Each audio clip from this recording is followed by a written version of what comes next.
Yes, indeed. Welcome into another episode of Total Hockey Now on the Total Hockey Now Twitter and YouTube network. I am at Pucking Thoughts, Adam Bernard. With me to my left is at Ant Rivera 86. That man down there is Christopher Murray at Fuzzy Chris 91. Fellas, when we got off last week, we decided we didn't know if we would even have a game to talk about at this point. And we were going to come on the air on Tuesday as usual. We knew we'd have a game 5. Didn't know if we'd have more than that. Ended up having to push back a day, and it's a good thing we did. So thanks, Ant, for that.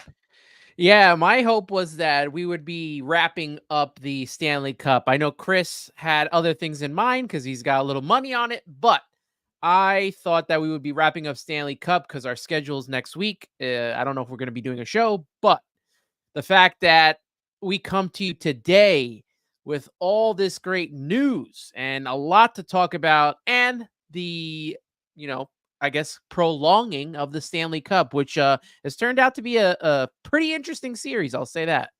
It's like I said to Chris before we jumped on, is the Stanley Cup Finals going to Game 6 is like the 4th biggest story right now in the NHL, which is just unbelievable. Yeah, did something else happen today? I don't know. I haven't been glued to Twitter all day trying to find out how it has been absolutely bonkers. I love when like general managers just wake up, take a hit of their double espresso, and then just start firing out trades and everything. This is fantastic. I love the chaos.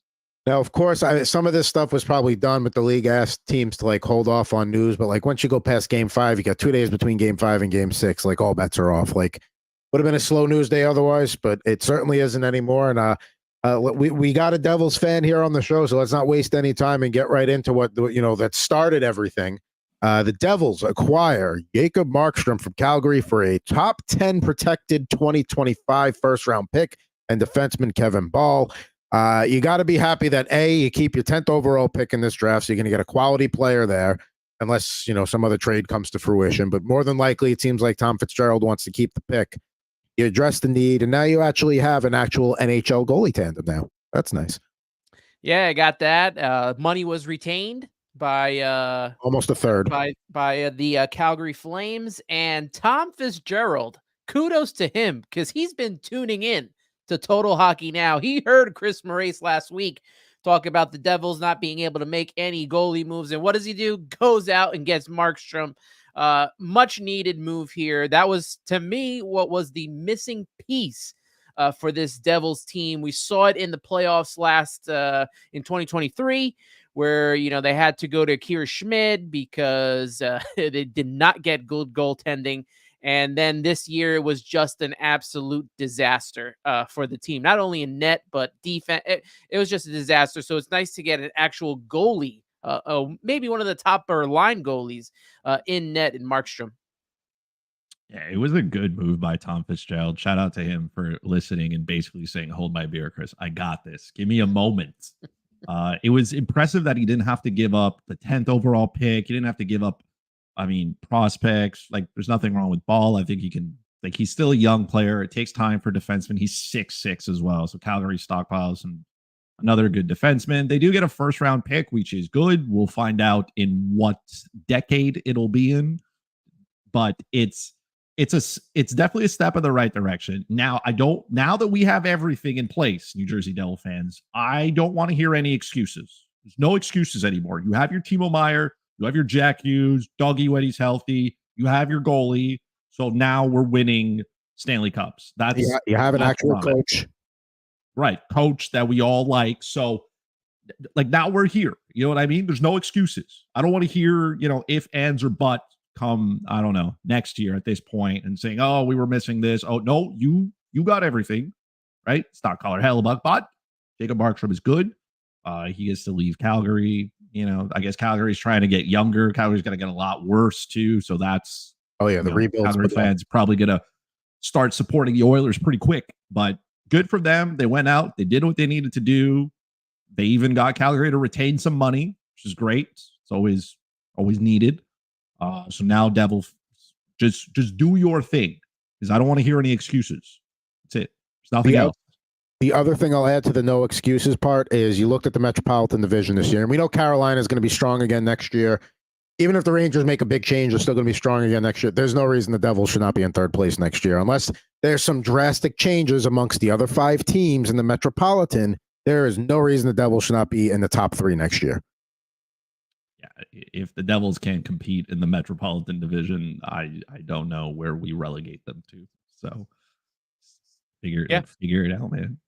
Yeah, Chris is absolutely right. There's no excuses now. I mean, they got the head coach, Sheldon Keefe. They got the goalie. Now it's time to get to work. It's time to get to work and get back into the playoffs where anything's possible. But now you've just made yourself, that much more of a Stanley Cup contender. And now it's got to show. It's, everything on paper looks great. Now you got to show it on the ice. And now hopefully you're at a point where you've graduated to that point where now any roster moves you make are more on the tinkering side. Like, yeah, you still need another defenseman for sure. But besides that, it's just like at this point, finding what fits and, trying to trade assets, whatever, expendable assets, I should say. Devils have taken that next step with the move today. So in Calgary, as Chris mentioned, the rebuild is on. And, it's going to be a bad couple of years. They are definitely in the lottery, have a good chance at a lottery top overall pick next year.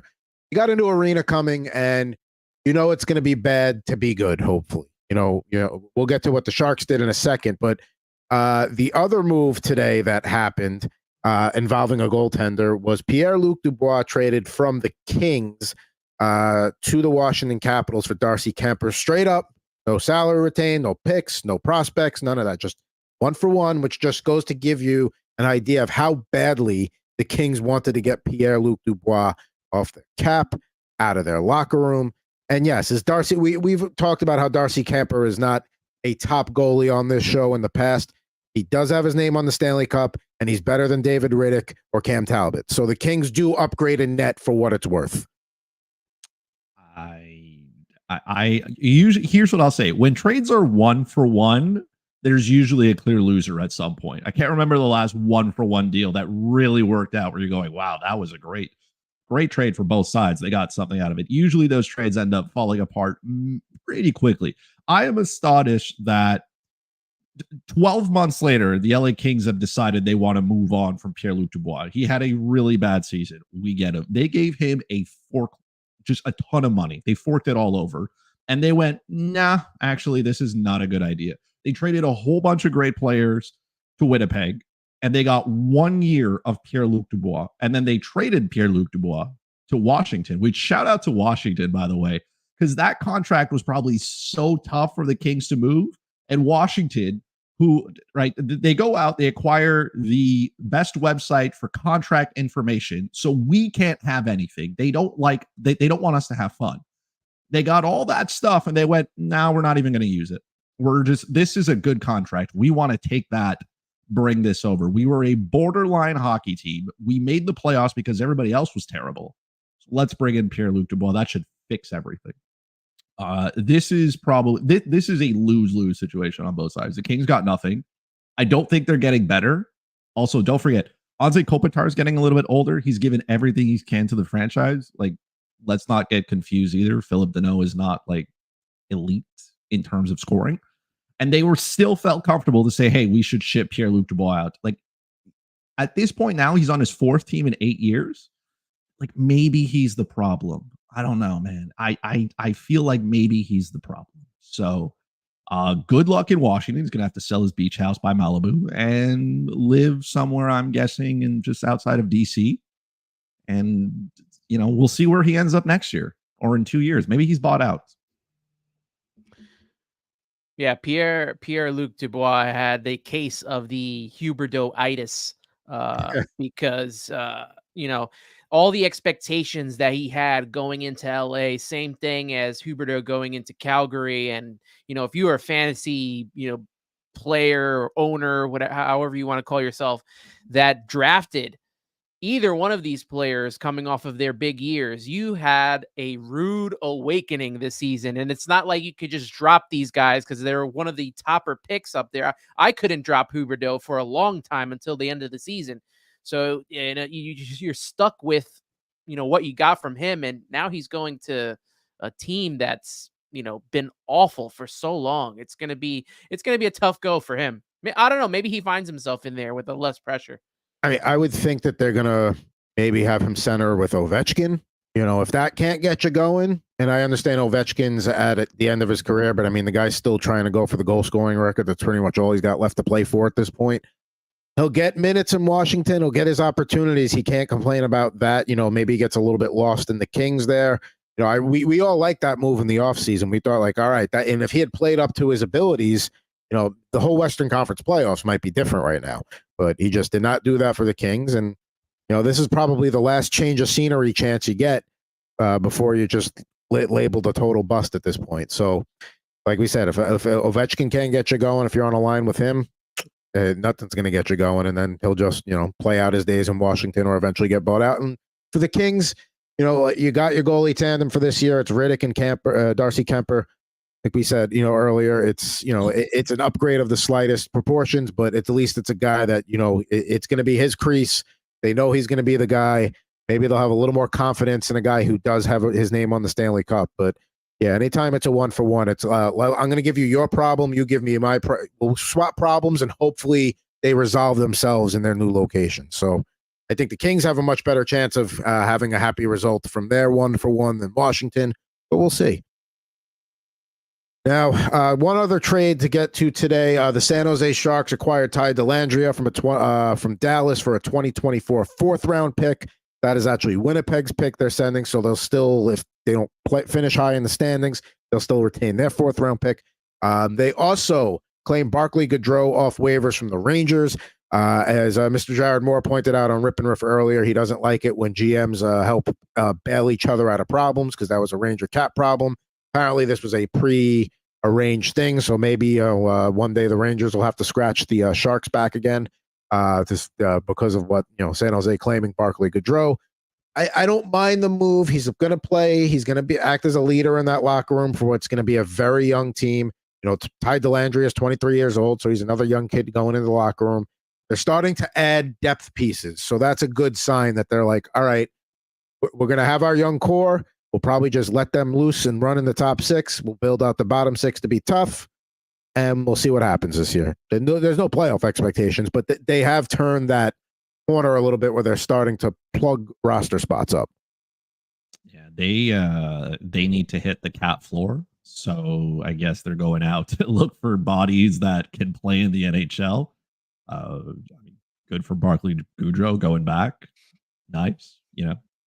I hear the beaches in San Jose are not the best, but I mean, it's still better than I don't know if is it better than New York though? Would you say living in San Jose is better than living in New York? Oh yeah. I mean, well, it depends what you want. I mean, I'm in Santa Rosa. I go down to San Jose occasionally, but I mean, the beaches are better in California. There are nice beaches if you go out to Long Island and stuff like that. I feel like living in Manhattan would be better though. Depends what stage of your life you're in. A young guy that's going out, hell yeah. If you're an older guy that just, wants to be home and in bed by a decent time, not so much. All right. So now I guess that's where Barclay Goodrow is going, towards the old side. Good for Dellandrea as well. This was he was a first round pick. I guess maybe can find a spot with the Stars. Now he gets to go to San Jose where there's nobody really to challenge him for whatever spot he can take. And San Jose's going to rotate guys in there on the top with Will Smith and Macklin Celebrini, and look, good for them. They're just trying to get to the floor. They're just trying to maybe finish last, but not as last. You know what I mean? Finish bad, but respectable. Pretend. Respectable bad. You know what I mean? Not god-awful bad, just a little bit.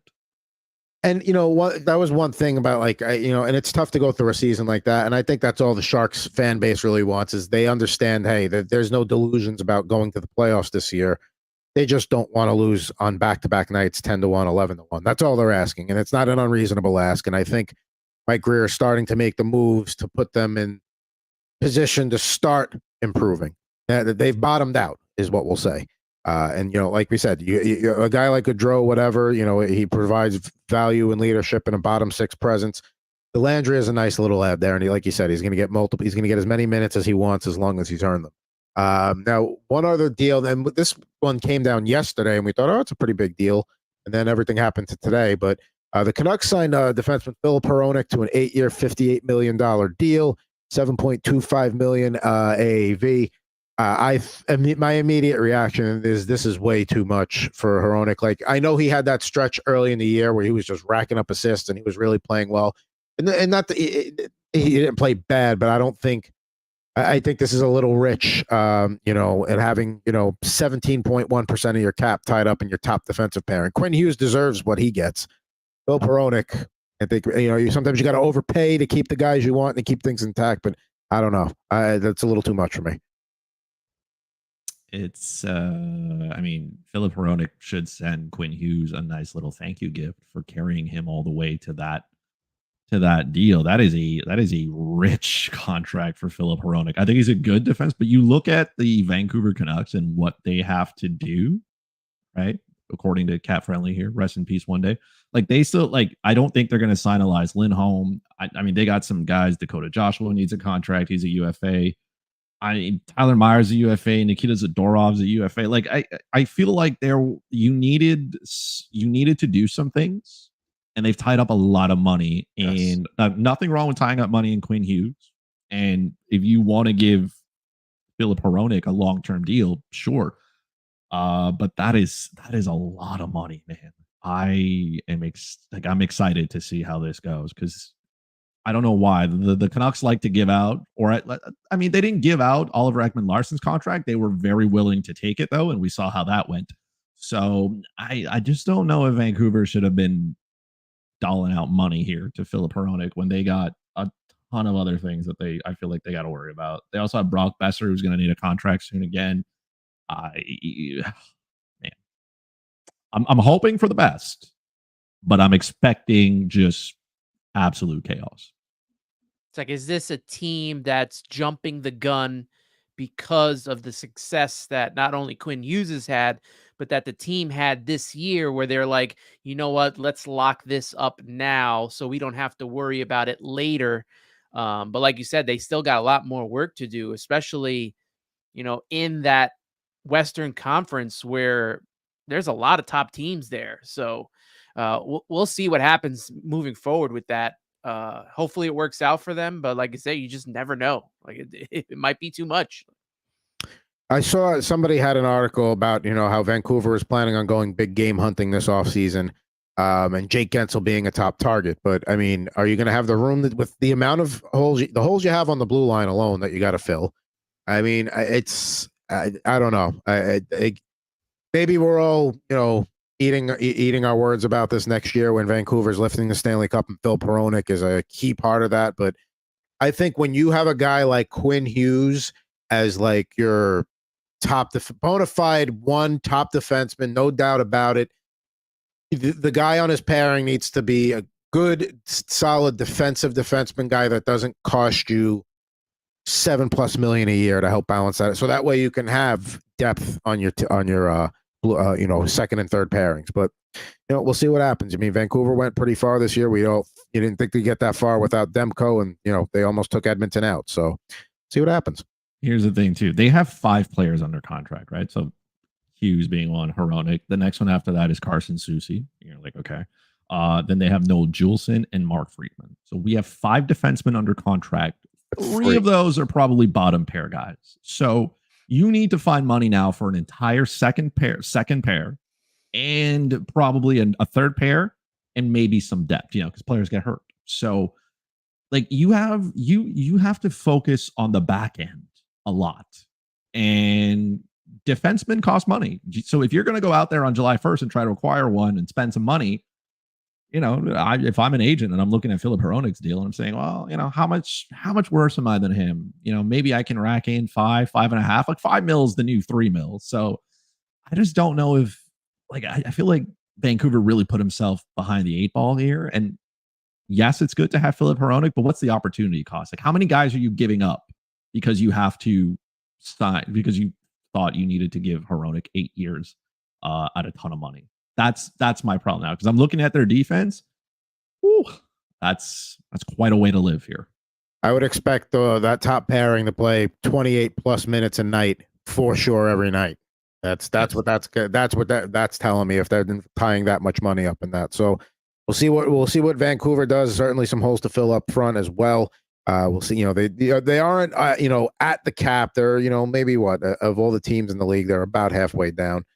So I mean, they have some space to play with. See how they use it here in the coming days. Now we're over 20 minutes into this episode, and we haven't even talked about the Stanley Cup Finals yet at all. That thing that's going on that we weren't sure if we would be previewing a game 5 yesterday, if we went on yesterday, or today we thought maybe we'd be wrapping up. No.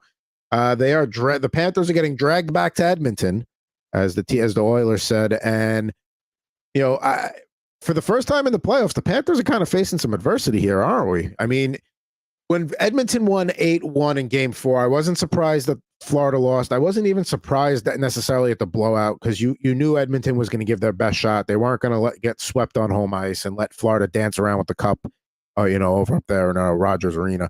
Or whichever Rogers it is. I always mix them up. But the 8-1 victory, they really came out strong. You kind of saw shades of that in Game 3 in the third period. Florida did rally, in Game 5, to make it 4-3. But, I mean, Edmonton got the start that you wanted in Game 5. I mean, to get a shorthanded goal like that right out of the box, if you were wishing on a genie as an Oilers fan, that's it right there. And that they built the lead, and yes, they let them back, but I don't know. Florida's got facing adversity for the first time. Sergei Bobrovsky looks human, at least the last couple of games. What are your guys' takes here after Game 5, looking ahead to Game 6? You guys both had the Panthers in 6. I had the Panthers in 5. So you guys are still on the right path. I'm donezo, though. Yeah, and we even last week we were talking about, do we move it to 5 games? Are we looking at a sweep here? When you have home ice like the Panthers have, and you go up 3-0, I think that the goal is to, at the very least, finish this in 5. Those back 3 games, game 5, 6, and 7, you are setting yourself up for, some pain, because look, they lose now Game 5, and we're going Game 6 in Edmonton, where now they have all the momentum that they need. And they can force this into Game 7, and they could put, Florida against the wall. Like, now we can see a possibility that Edmonton could come back. And it's not just like any old hockey team trying to. You have Connor McDavid, who's on a freaking run right now. You have, Draisaitl, who hasn't really been that big of a factor in this finals, waiting for him to wake up. So, I mean, there's just so much possibilities going into these, what is going to be now the final 2 games. If it does go to Game 7, I wouldn't be shocked. I wouldn't be shocked if Edmonton kind of pulls something off here, especially with how, Skinner was off in the beginning of the series and has now turned it back up, even though, Florida kind of gave them a little run there, but he's, he was a stalwart right there. Same thing in the last series with Dallas. So we've seen the evidence there. I don't know if they could pull it off. I still want to stick with Panthers in 6. But if Edmonton wins here, I don't know, man. It's going to be Didn't you go with Panthers in 5, and I did the Panthers in 5. Oh, you did Panthers. Yeah. I'm just trying to hold some people accountable here. No, I'm done. I really thought Florida in 5 had that look, and then they just not go that way. To be fair, I had initially Panthers in 6, but then we said, would we change anything? And I was like, maybe Panthers in 5 does make sense here if they don't just sweep it at all. So that's where the 5 comes in. Got Mouth of the South, saw a couple of his comments. He said, correct, if Leon wakes up, it's all over for Florida. Now, Draisaitl has not had a huge impact on this series. And I'm just throwing this out there. He kind of has the vibe of somebody playing through an injury right now, because his effect, he doesn't just stop being one of the top players on the planet. So I something tells me he's playing through something. Imagine, remember we were sitting here last week and we were all worried about Connor McDavid and like betting against him and everything. And then Superhuman just woke up with 8 points in 2 games. I will say this though, Panther fans and Edmonton fans especially, let's simmer down a little bit here. Okay. Florida is one of the better teams. They were one of the better teams on the road all year. So I'm not necessarily worried about them. Florida has gotten away from everything that has made them successful, right? Because you're seeing like McDavid every once in a while is going to go through Mikko Mikkola like he's a third pairing defenseman in the Swedish Elite League. No offense to the Swedish Elite League. but like, he's going to make people look bad, and it's what it is. But you have to contain him. You cannot have success when he has 8 points in 2 games. You just can't do it, right? And everything that made Florida successful, they've started to fail. You cannot give up shorthanded goals, man. You have the advantage, take it, right? You also can't be letting Bouchard clap bombs, and like pucks are going in. At first, they made it like Edmonton was around the edge in those first 3 games. Nothing was really dangerous. They weren't getting many shots on. Like, it was tough. And all of a sudden here, it seems like they've cracked the code. Edmonton's going out and they're peppering the net. And Bobrovsky looks human. And that's fair. I don't think he is lost. Like, some people are like, oh, McDavid now has to win the Conn Smythe. There's nothing that can take him away. Let's slow down a little bit here. Superhuman has become superhuman. Very good. But I still believe, first of all, the Florida Panthers knew I had them in 6. Okay. They're doing the best that they can to accommodate me. And I appreciate that. I really do. Paul Maurice. It's a nice guy. I found out in my dad's office pool, I cannot finish first. I can finish second, but I need Florida in 6. So they're just doing it so I can finish second. Thank you for that help. But they have to get back to what they were doing at first, which is limiting their best, like the best players. Guys like Corey Perry don't score goals if Connor McDavid is not tiptoe dancing around everybody, right? And you're not giving up shorthanded goals to Connor Brown if you're working with the puck and you're making sure you have to possess it. You have to find a way to slow down Edmonton's better players. Let the others beat you. Like Darnell Nurse and Cody Ceci still play hockey, and we haven't heard a single thing about how terrible they are because they haven't. Florida hasn't been exposing them. Florida needs to get back to what they were doing. We know they can do it. They're a very good road hockey team. I'm not expecting them to just fold here like a chair.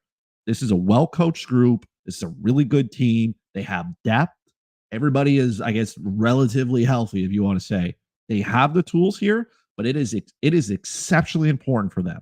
I will say this now, exceptionally important that they start game 6 and survive the first 10 minutes because it is going to be chaos in oil country. It is going to be rocking, and you need to kind of make sure that wave doesn't go out of control. You got to go in there, survive the first 10 minutes, keep that game close. However you win it, doesn't matter. You just need one more puck in the net than your opponent. That's all you're looking for. Don't go out there, put yourself in a bad spot.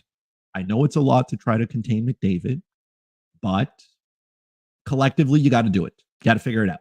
Alexander Barkov's got to figure it out again. The rest of the gang's got to figure it out. Yeah, that absolutely. First 10 minutes of game 6, vital, because like you said, the building's going to be rocking. And if Edmonton gets a goal in the first 10 minutes, not to say it's over, it's a 1-0 lead early in the game, but you don't want to give a building, to quote Spinal Tap, that's already at an 11. You don't want to give them a reason to go up to 12. I know the Amps don't go to 12. They only go to 11, but the Edmonton crowd will go to 12 if somebody gets a goal in the first half of the first period. So, and it's also don't give them any hope. That's what you want to do. Don't give them a single, like right now, Edmonton feels confident. They're like, we're going to drag them back. Connor McDavid dragged them back. He's like, get all this played, ship your way back over to Canada. Connor McDavid dragged them back. So, right now, the Oilers are probably feeling a lot more confidence than they did like 5 days ago. So, yeah, just extinguish that. No danger of overconfidence. I mean, I know we've talked about how good Florida is and that they're a good road team and well coached and all that. So, no worries about overconfidence here with Edmonton, coming home with the momentum. I don't think so. I mean, they did this against Dallas last round. We thought Dallas was kind of in control early in the series. It was looking like it was going to go the Stars' way. Edmonton rallied around game 3, game 4, and all of a sudden it was pretty much Stu Skinner and Edmonton the rest of the way. So Florida's got to stave that off. If I'm not going to say if it goes back to Florida for game 7, the series is over and Edmonton's going to do the reverse sweep, because I could very much see Edmonton forcing a game 7 and then Florida just all of a sudden figuring it out, getting back to their ways, and then all of a sudden it's like early in the series. I really have no idea how game 6 is going to go. I'm excited. This is one of the better Friday nights in a long time. You don't even have to go anywhere. Just strap right in. Grab yourself some buttered popcorn, favorite beverage of choice. Settle in. It's about to be chaos. I mean, it's a Friday night, and for me on the West Coast, it's dinner time. I mean, I did just do Wingstop recently. Maybe I go pizza. I don't know. We'll have to see. Yeah. Get whatever you want. Yeah. One of each. Florida also has to stay out of the penalty box. I mean, yes.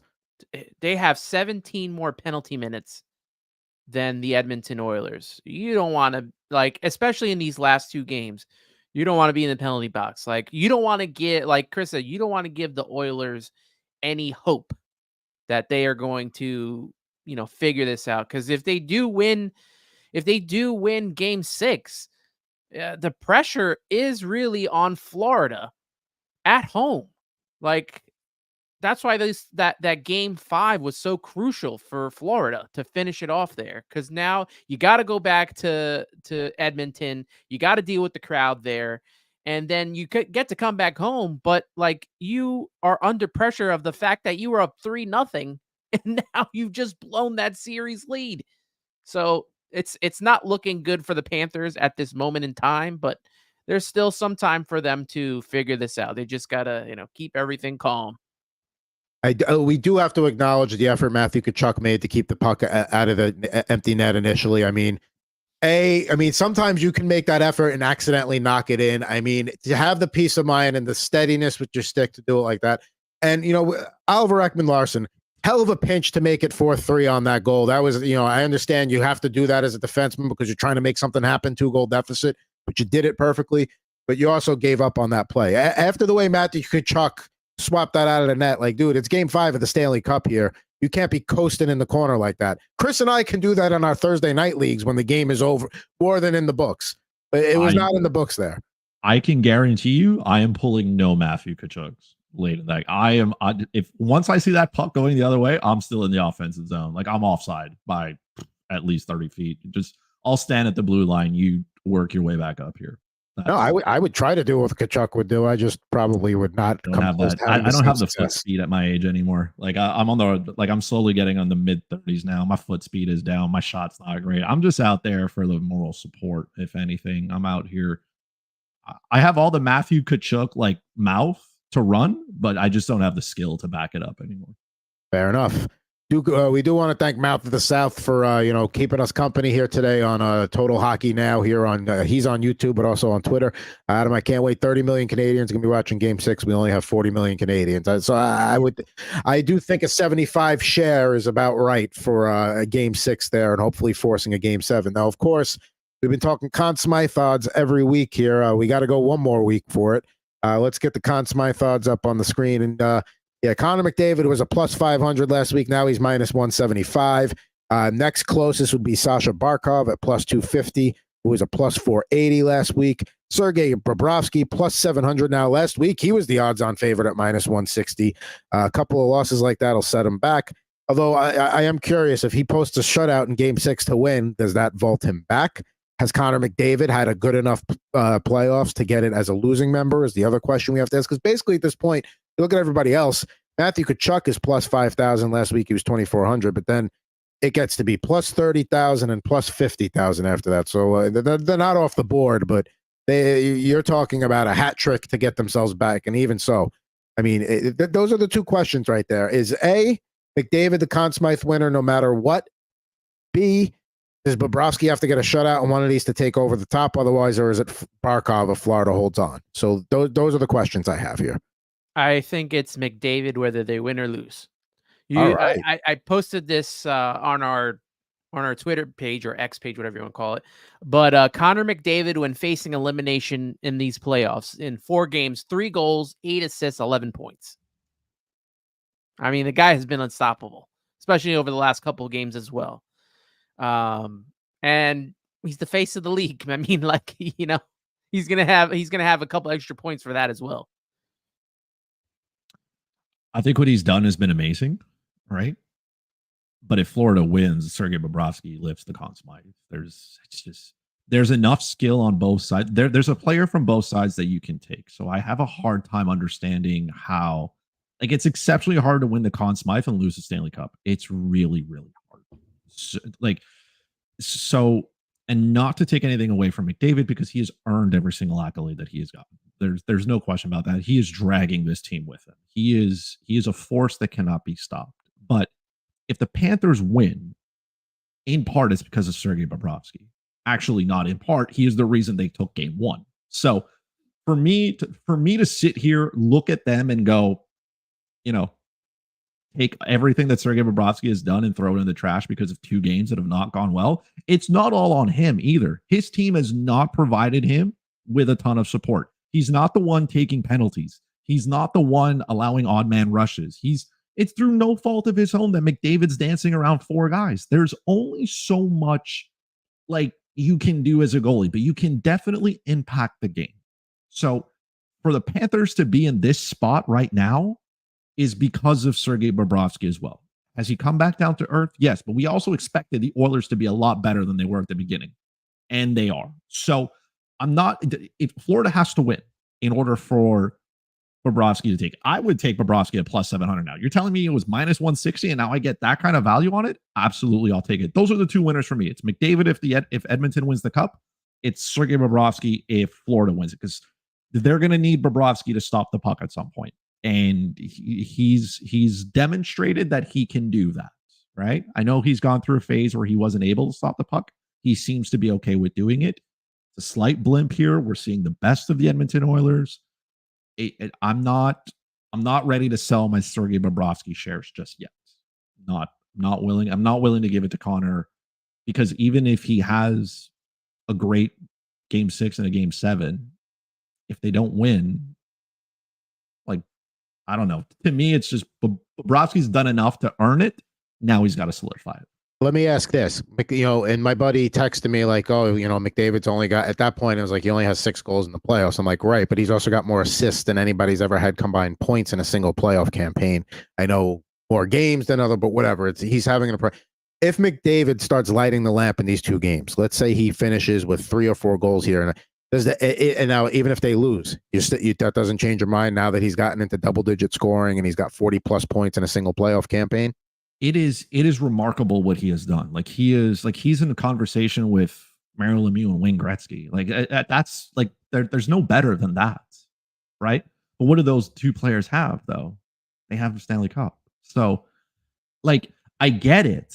I get how hard it is to take it away from him. I'm not saying he hasn't this is, to me, is the same conversation as we were having with, Austin Matthews winning MVP. Like, if he hits 70, you're right. It's hard to take it away from him.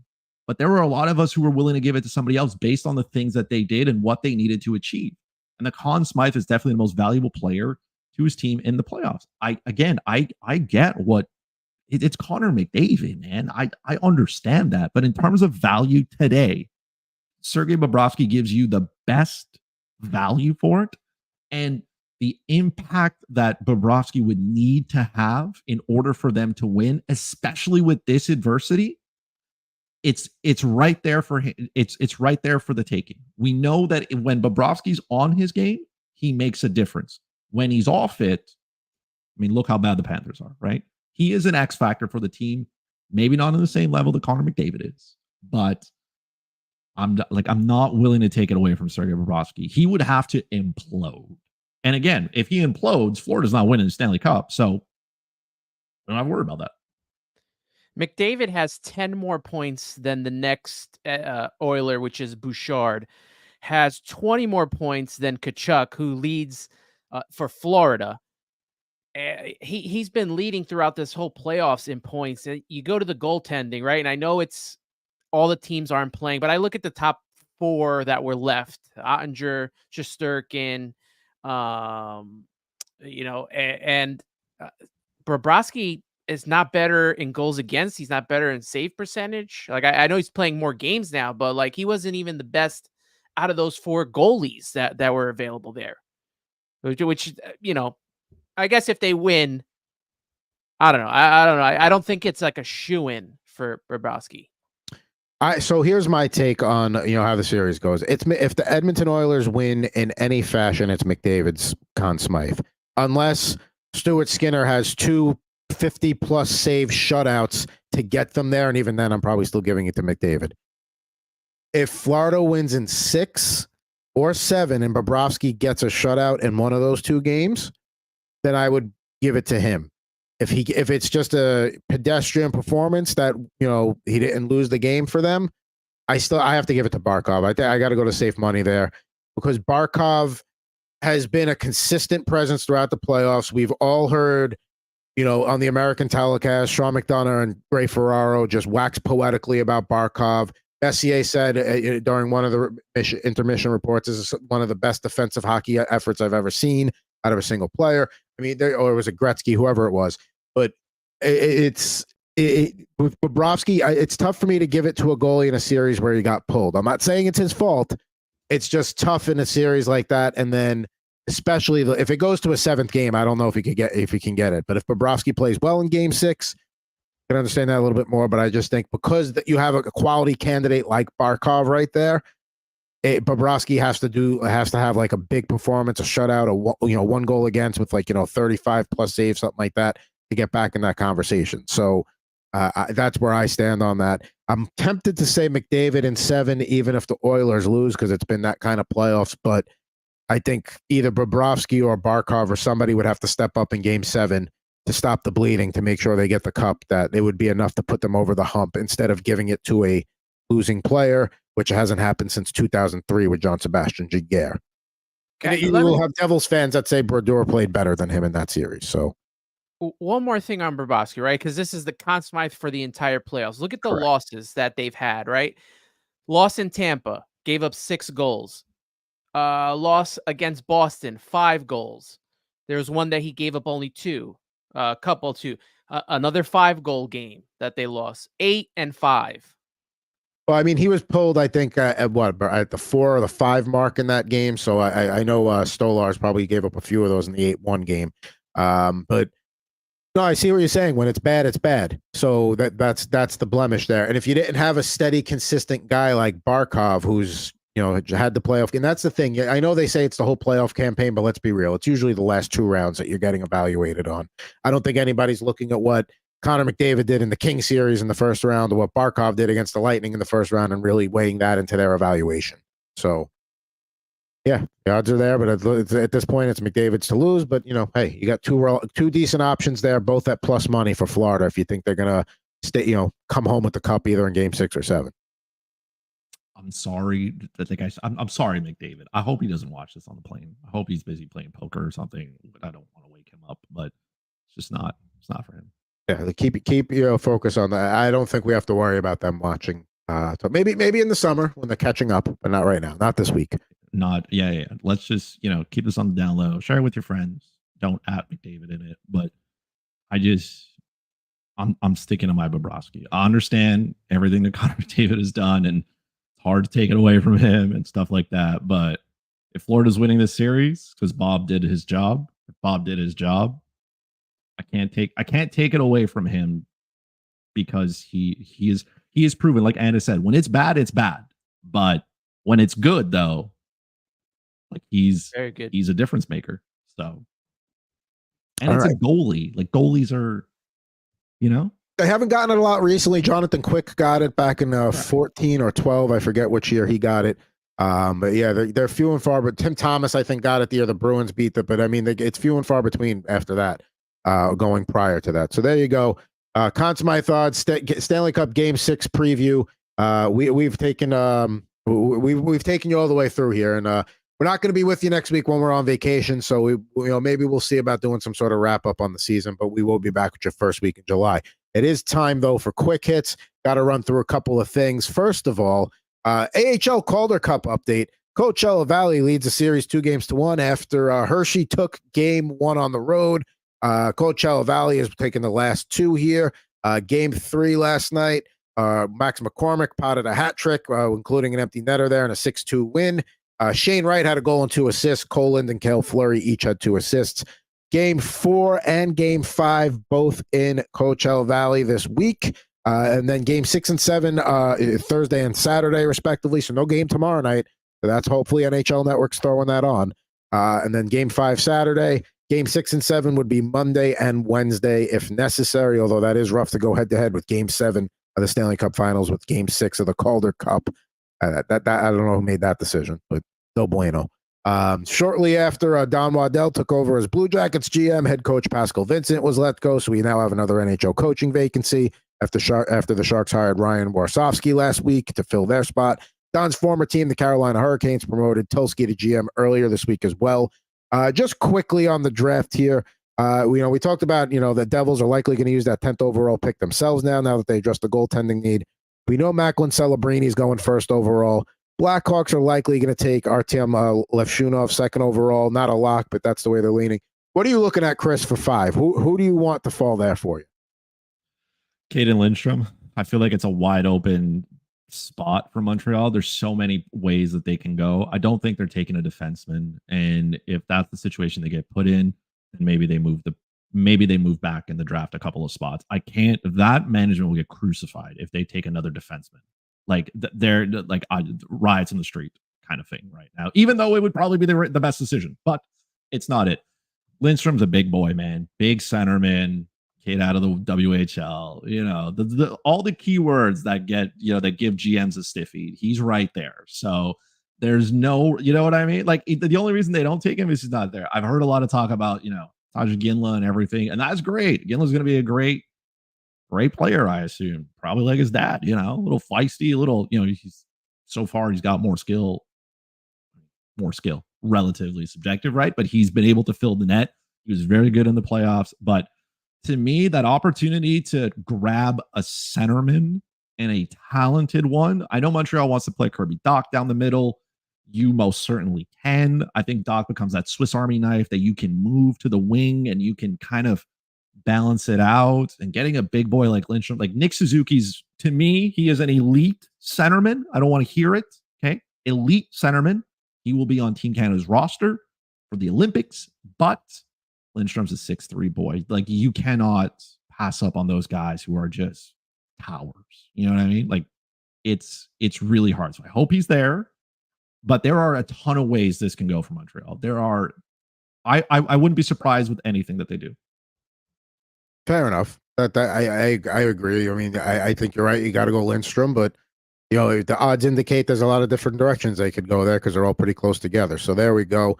Wanted to at least touch on the NHL draft because that's going to be happening next Friday. We won't be with you before then, but we do want to talk a little Four Nations face-off roster predictions here for each of the 4 squads. But got to give a shout out to Mouth of the South again. I love the show. Why only 38 subscriber guys? Well, get it. Let's get some more. Pump them up. Hit that like, subscribe button. That's what we're here for.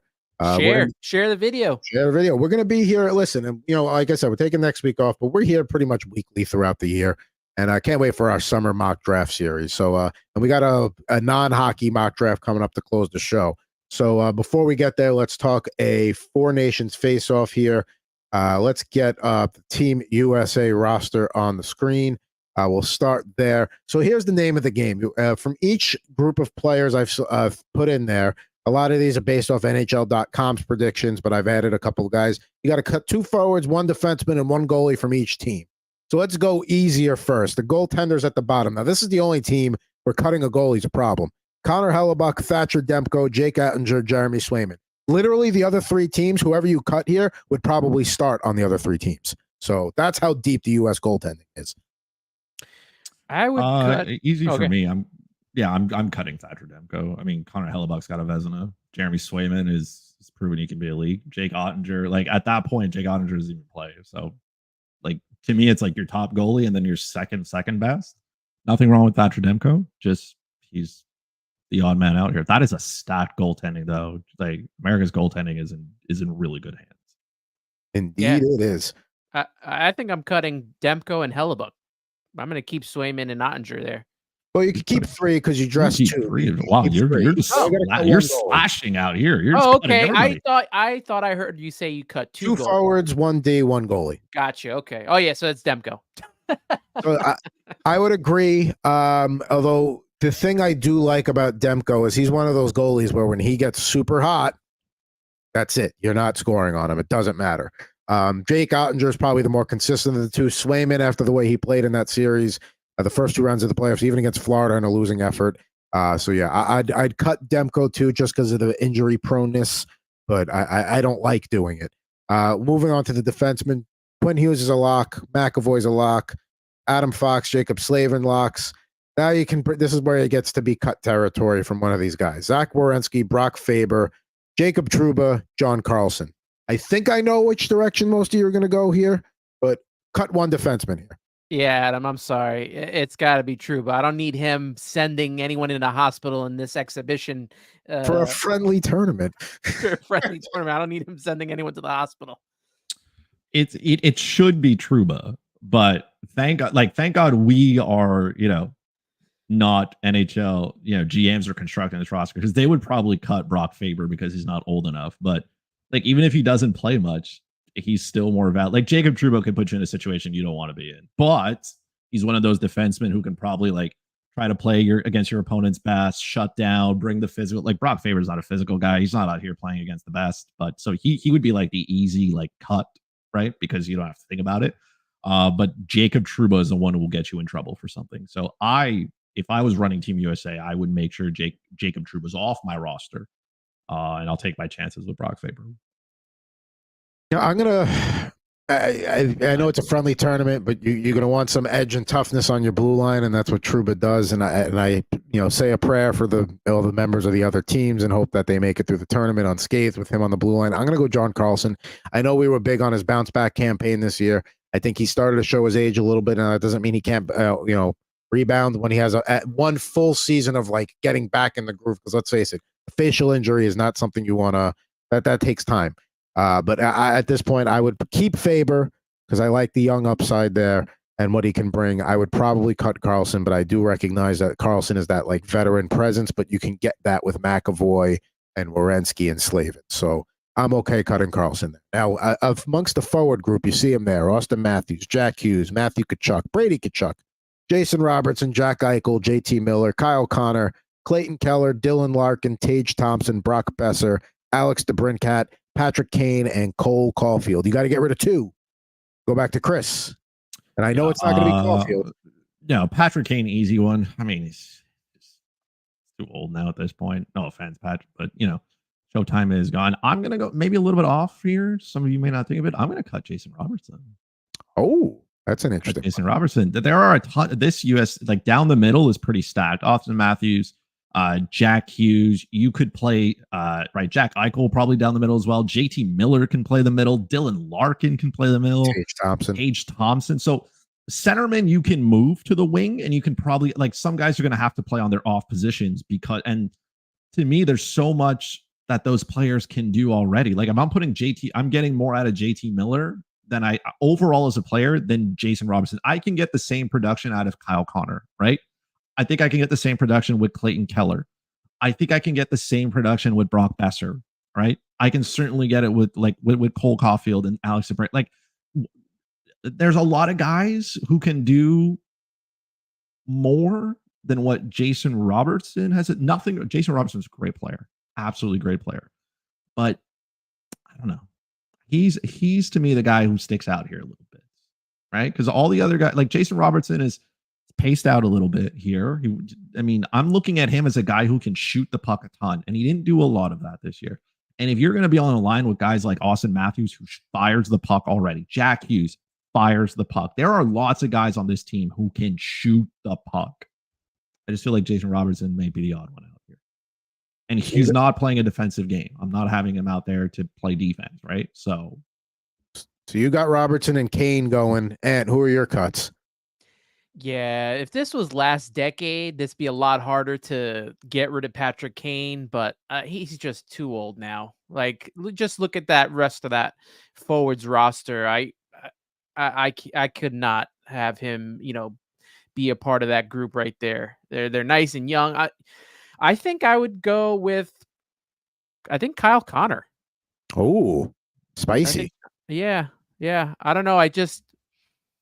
I don't know as much about Kyle Connor as I do the rest of the guys, so that's probably why I'm kind of taking him off the roster. You just hear so much more about everyone else and how well they played. Even Clayton Keller, I like. I like Keller. I think he's a lock. Yeah, like you just add him up to everybody's like Kyle Connor or this guy. For me, it's Kyle Connor.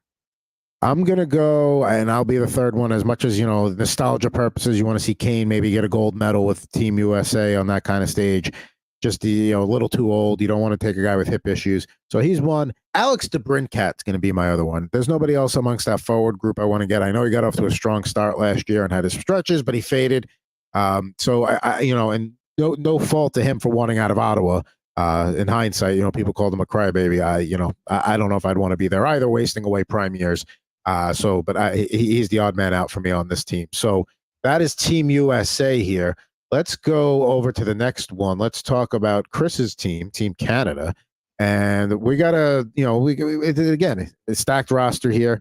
Looking at the Canadians, one defenseman, one goalie, two forwards.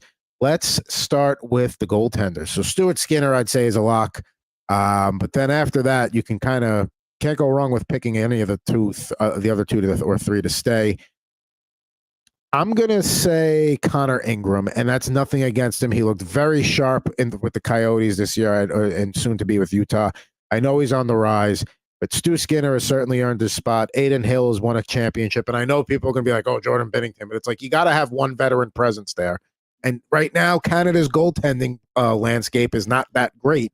It's young, it's on the rise, but they don't really have for years it was Marty Brodeur, Patrick Waugh, and then Curtis Joseph, whoever, and there was like three other guys that could have played that you would have been equally happy with. It's not like that for Canada right now. Could be in a few years. That's why I'm going to keep Binnington and get rid of Ingram. It's so weird to look at Team USA's goaltending crop and how hard it was to get rid of one of those guys. And then you look at this group and like you said, this is it's a lot different. I agree with you, Adam. I'm going to go with Connor Ingram as well. Like Jordan Binnington brings you, like you said, the veteran presence. Stuart Skinner right now is on a heater himself, just in the playoffs, so that's probably good to add to that. And then you got Aiden Hill, who's a Stanley Cup champion. So I'll keep those three. Yeah, Adam just casually forgetting Carey Price is okay. We will forgive you. I'd probably cut Connor Ingram as well. No offense, but those goalies are not. They're not starting for any other country. Like they're Canadian, and I think for the first time in a long time, that's not Canada's strongest position. But I do not feel confident with any three of these individuals standing. So someone's got to be a rock star here, and I guess Stuart Skinner. I don't know. I guess. Listen, he's having a strong. Listen, he's stepped up when the teams need him. He responded exactly how a coach wants a guy to respond when he benches him for a couple of games and says, "Figure it out."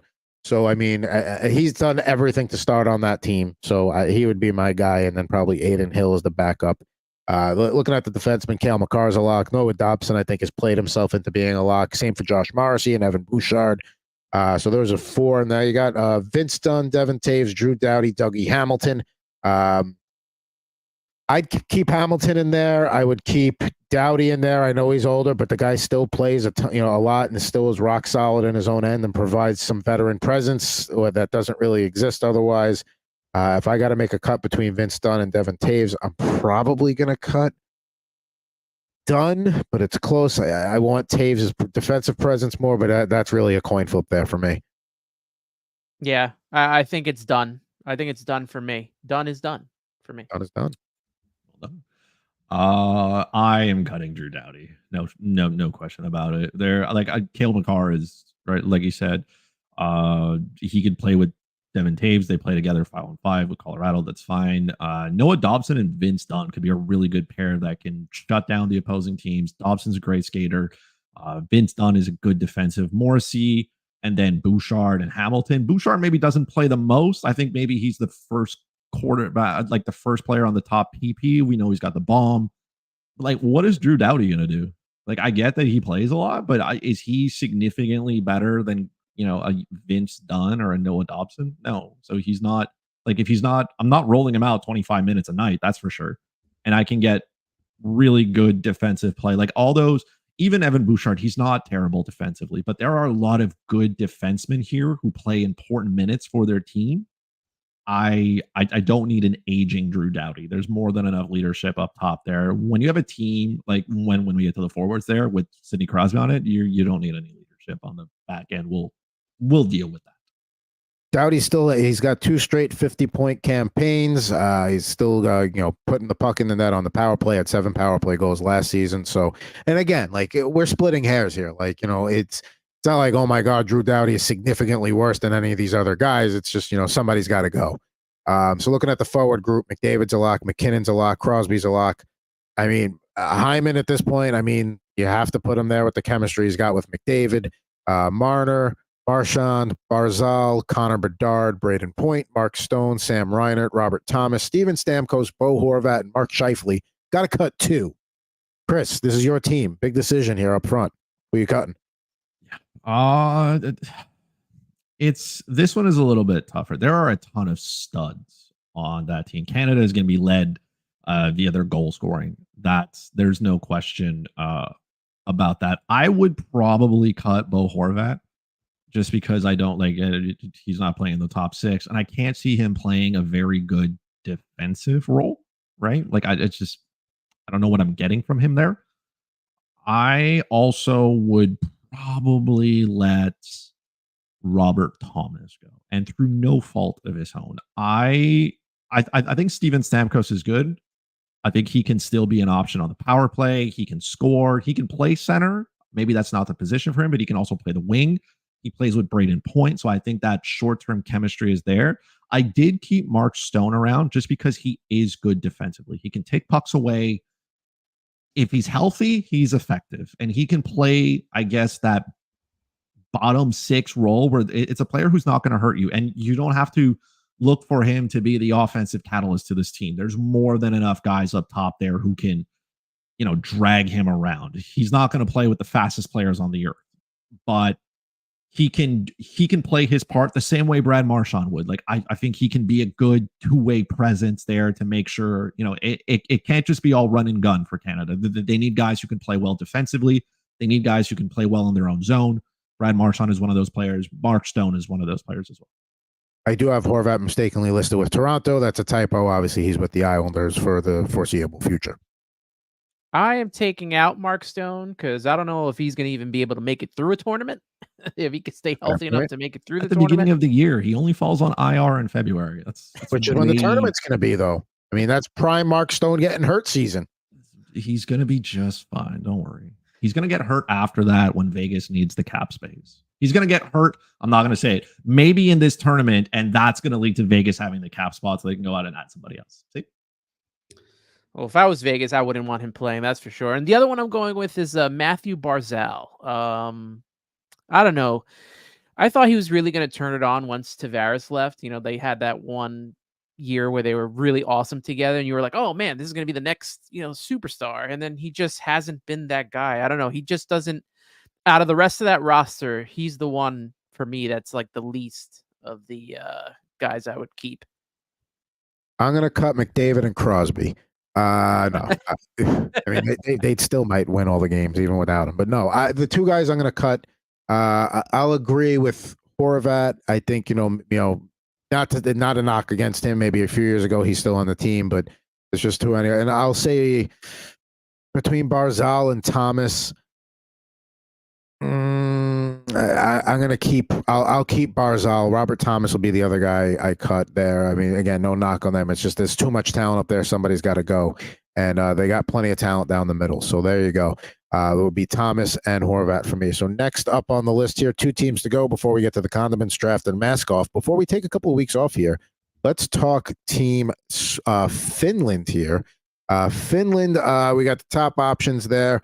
Let's looking at the goaltending first. You got UC Saros, Ukko-Pekka Luukkonen, Antti Ranta, and Kevin Lankinen. So of those 4 goalies, which one are we looking to potentially get rid of here? I'm going to go with Chris first. Antti Ranta. That took all of 0.4 seconds. Homie can barely keep a job. So Saros and Luukkonen are the 2 that stay. Why for sure Ranta over Lankinen?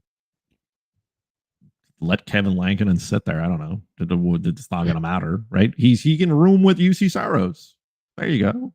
Why would I keep Antti Ranta? He was assigned to the minors. I feel like that was like you were trying to find somebody to fit there. Maybe let a goalie from Finland. I don't know. Someone playing in the Finnish Elite League sit there instead. I don't know, but it's definitely not Antti Ranta. I mean, Finland's one of those teams where Saros is unquestionably the top guy, and then Luukkonen is okay. He's played well. He's definitely played his way into a backup role for Finland, but it's slim pickings after that. So not too many Finnish goalies out there.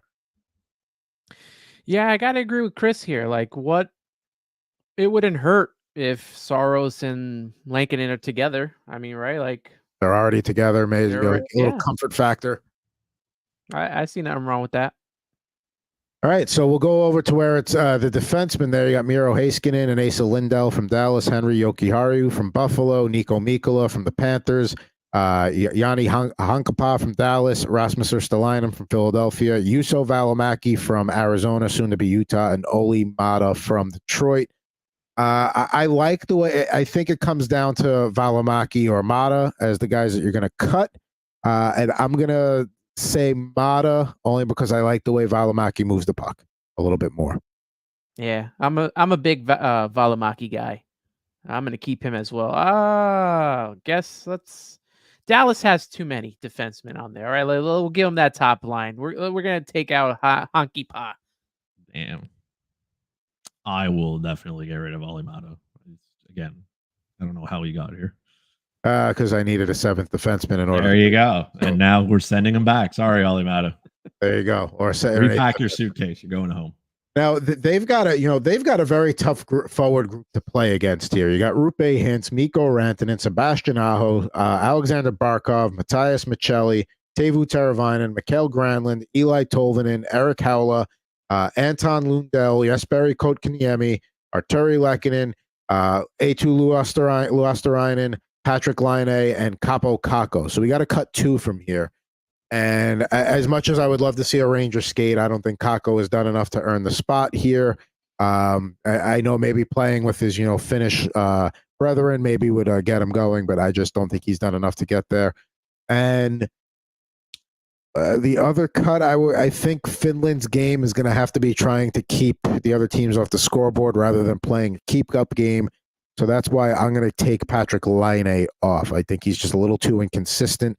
And the other guys, they definitely have a mix where you have a top line, a middle, top six, then a bottom six. Michelli, I think, is the other guy you can make an argument for the cup, but I think he's shown enough in Arizona to get a shot.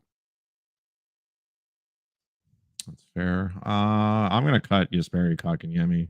I don't know how he got here. How he can't play center. He can't play the wing. He's doesn't contribute offensively. He's not great defensively, so he's just skating around, figure skating on ice. I'm gonna cut.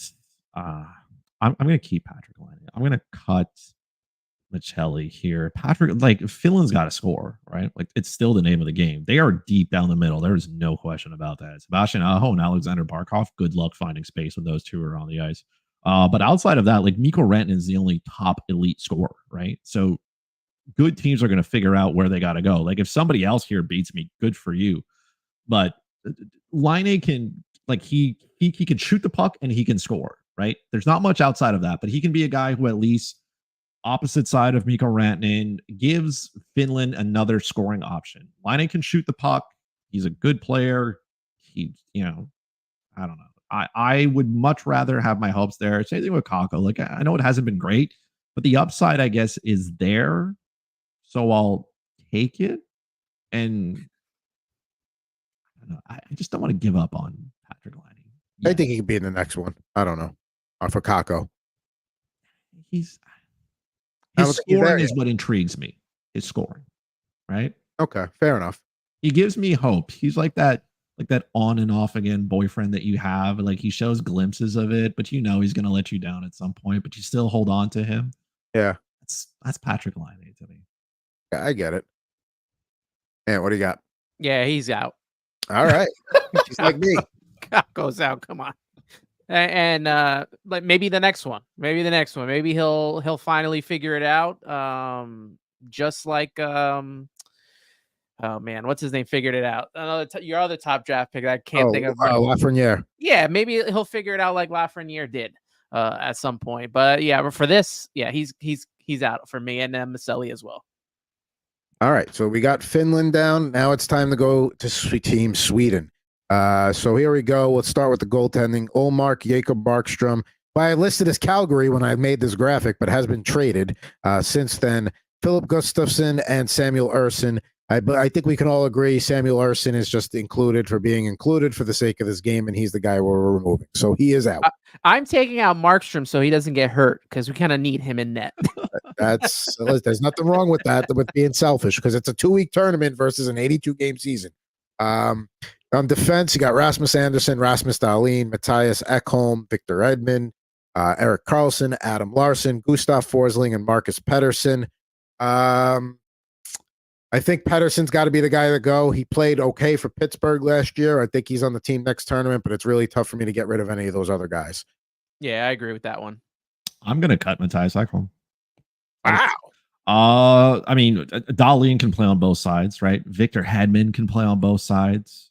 Gustav Forsling has really taken off. He can play on both sides as well. So Matthias Ekholm doesn't really give me the offense that I need, right? I can get that from Erik Karlsson. I'm not expecting him to go out and play shutdown minutes either.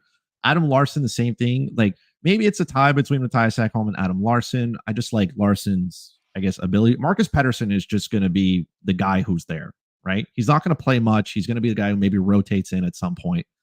But it's like, he's good defensively, Matthias Ekholm. I will give him that. But there are so many, like, that whole defense is stacked defensively.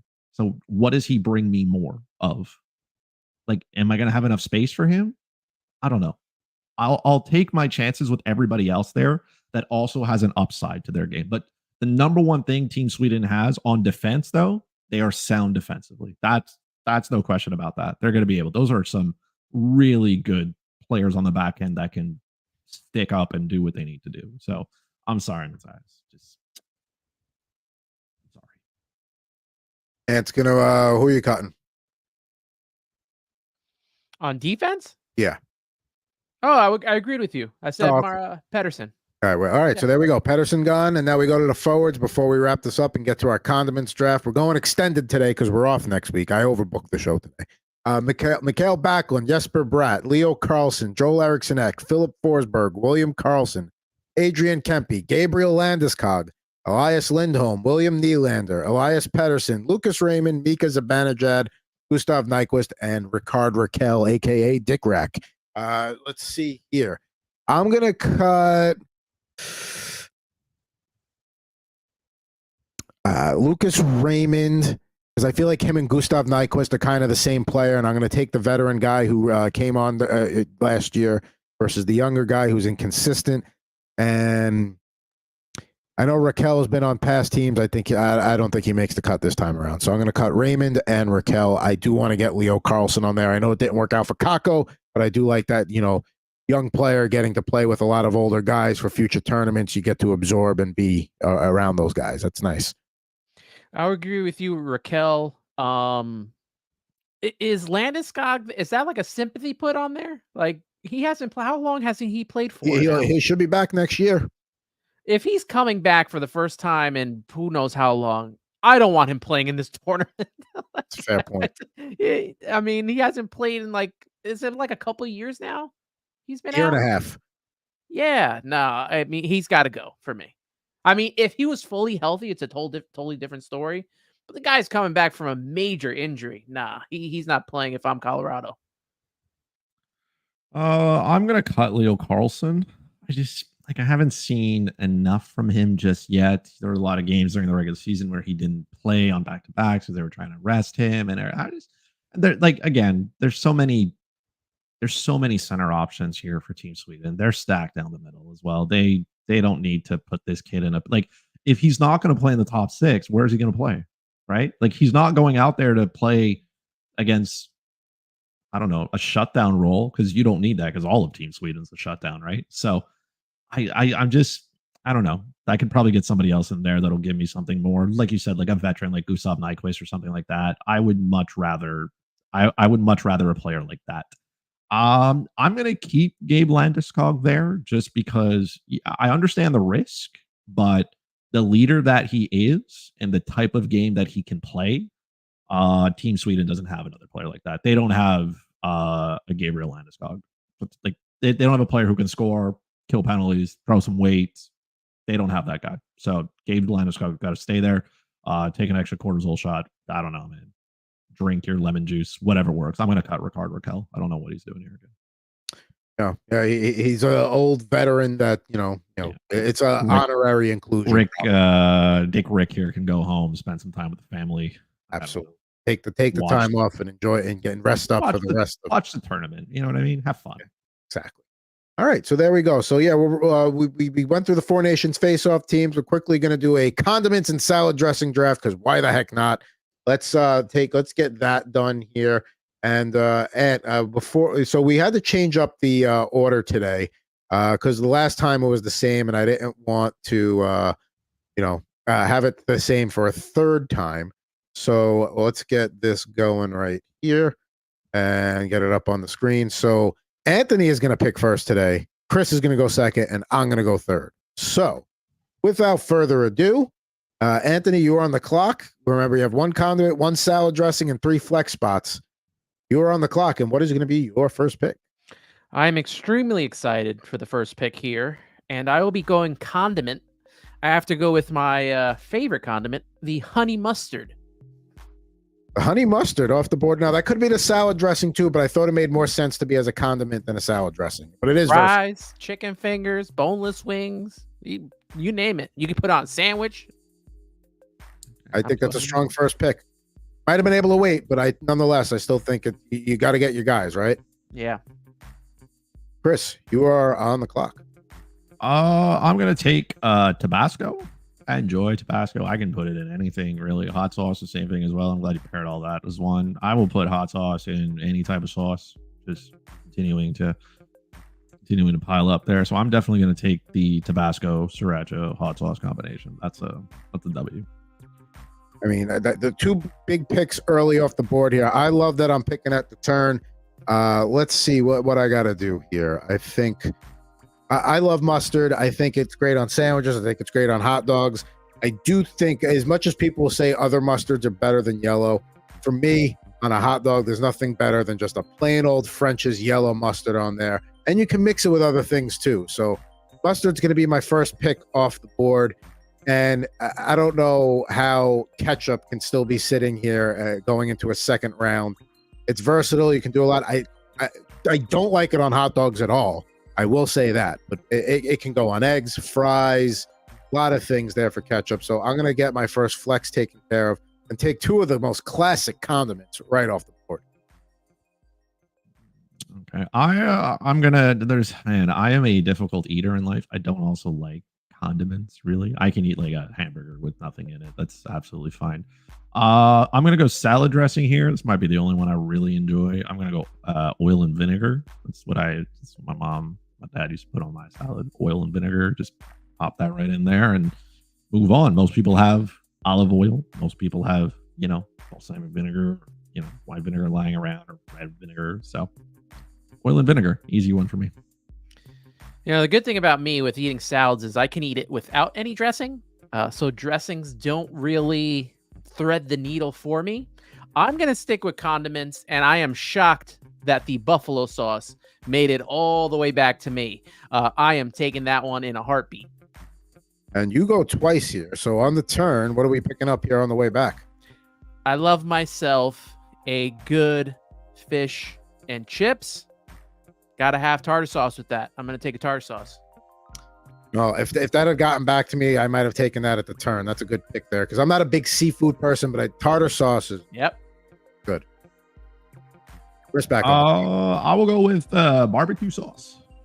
There's nothing wrong with barbecue sauce. I would have taken buffalo sauce, but it's not there anymore. But barbecue sauce can definitely do the role there. Nothing wrong with some boneless wings and some barbecue sauce.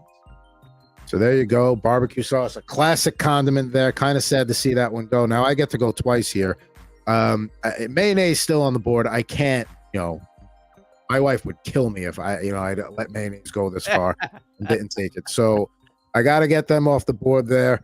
And then let's see here. I'm going to, there's a lot of salad dressings left. Tartar sauce is gone too. When I have a steak, something I got to have right before it is a good Caesar salad. I love Caesar dressing. Just going to take Caesar dressing and get that position locked up here. And I'm pretty happy with my roster here with only 1 pick to go as Chris makes his 4th pick.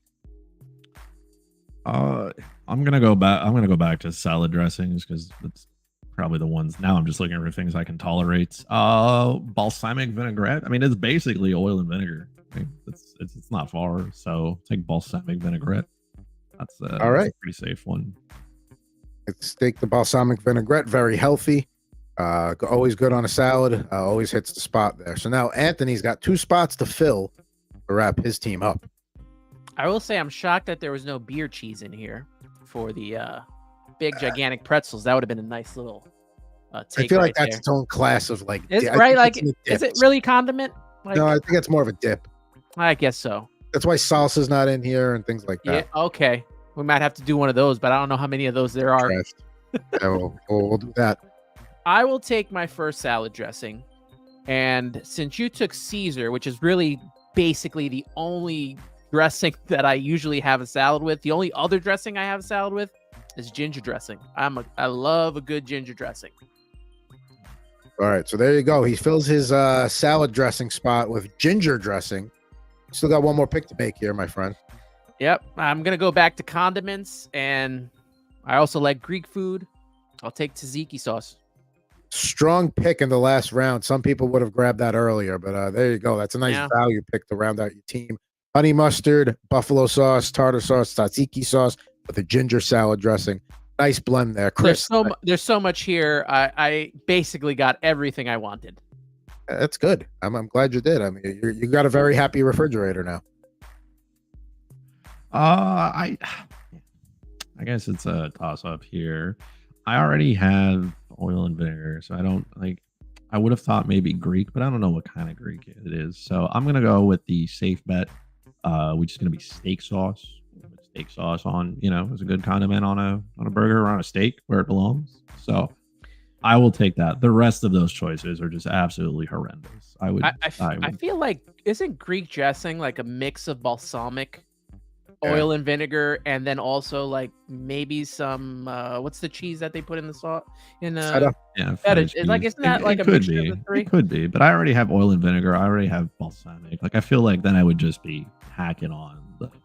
I'll take a little sauce here. I only have, it's steak sauce, barbecue sauce, hot sauce. You can see that's my power line. That's my top line. So I'm tempted to go one of two ways with my last pick here because I have a creamier salad dressing. So I should probably take something like a little thinner, like a French or a regular Italian.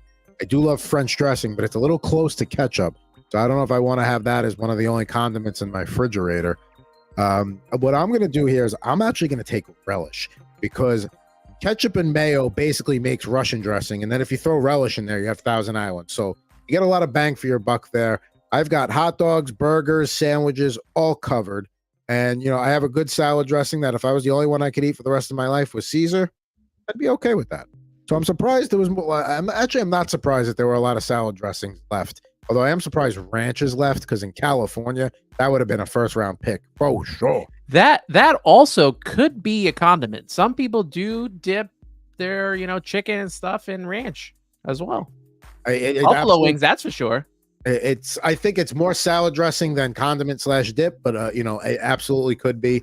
It's on some tables in restaurants out here in California. I remember I took my wife to a New York pizzeria and she's like, "What? Where's the ranch?" I'm like, "What do you mean? Where's the ranch on the table? We don't do that here." So, there we go. Ranch. Wow. Just come right out and say it. I don't hate ranch. I just think it gets overhyped, like in and out. This was one of the more friendlier drafts. Did anyone get their pick stolen or anything? I don't think so. No, I mean, honey mustard would have been one I would have grabbed. Barbecue sauce is another one I would have grabbed. I know I kind of went basic, but I've got a lot of, I can make a lot with what I got there. Would you have grabbed mustard on the turn? Honey mustard. Would that have been your top pick, or you were waiting for that to come around? If I would not have taken honey mustard and regular mustard, but yeah, it would have been one of my first two picks for sure. Just because everything I basically needed. So, well, you know what? I'm glad everybody's walking away happy because we're about to take we're about to take a week off here. We'll be back with you in July, but nice to go out on a positive note. But before we wrap things up, we always do a little game called either sweater weather or mask off. We're going mask off today. Today's edition is, two of the better masks of the 90s. We got Andy Moog on the left with his Bruins with the open bear mouth there surrounding the mask. Then Brian Hayward on the right with one of the more iconic masks of the 90s. San Jose Sharks with the jaw wide open. Certainly ahead of its time in design.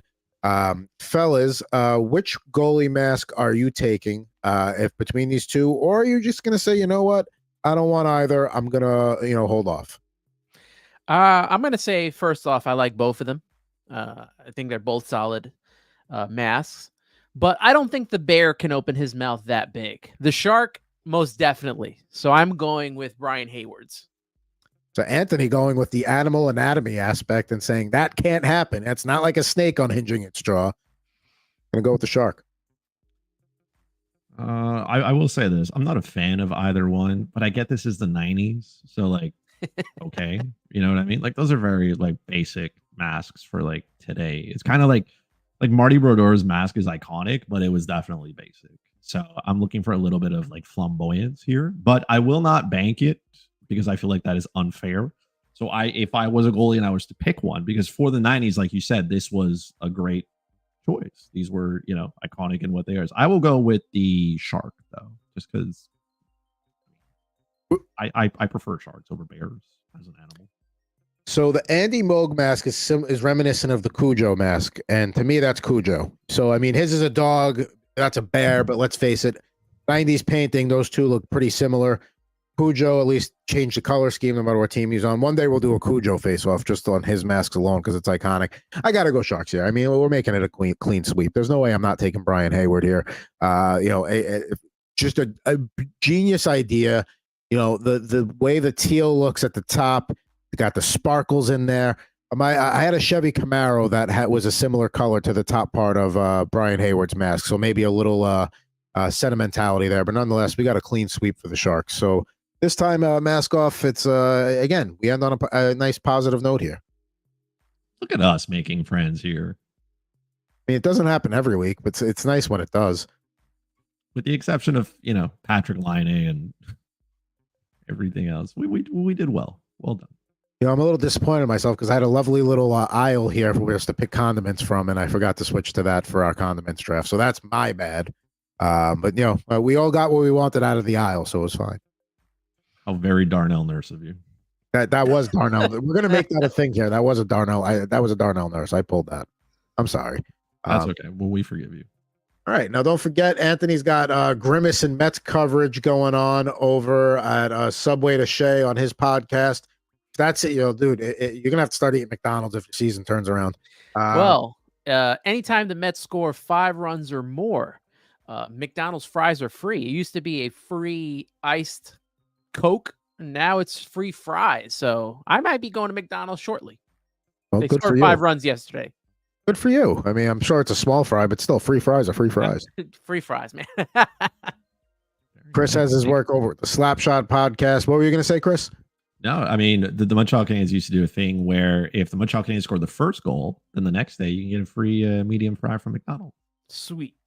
The Rangers used to have a deal with Papa John's where if they scored 3 or more goals, you get 50% off your order the next day. And they did an on-air promotion with Sam Rosen, who's the longtime TV play-by-play voice in MSG. And I guess they somehow got a deal with the team with Papa John's where they actually had to eat it on the air. And this is a guy who's grown up around New York and been around New York pizzerias for 5-6 decades. When he takes a bite into that Papa John slice on the air, you can just read his eyes like, this is terrible. If you can find the clip, it's a good one out there. They made him eat out of it. Of course, I just had Rip and Riff go live a little while ago there. Latest episode there, got hockey cards. Jared gives his take on the Jacob Markstrom trade. But we're going to be off for next week. I'm going to be in San Diego, enjoying a little family trip. Stanley Cup Finals will be over by then.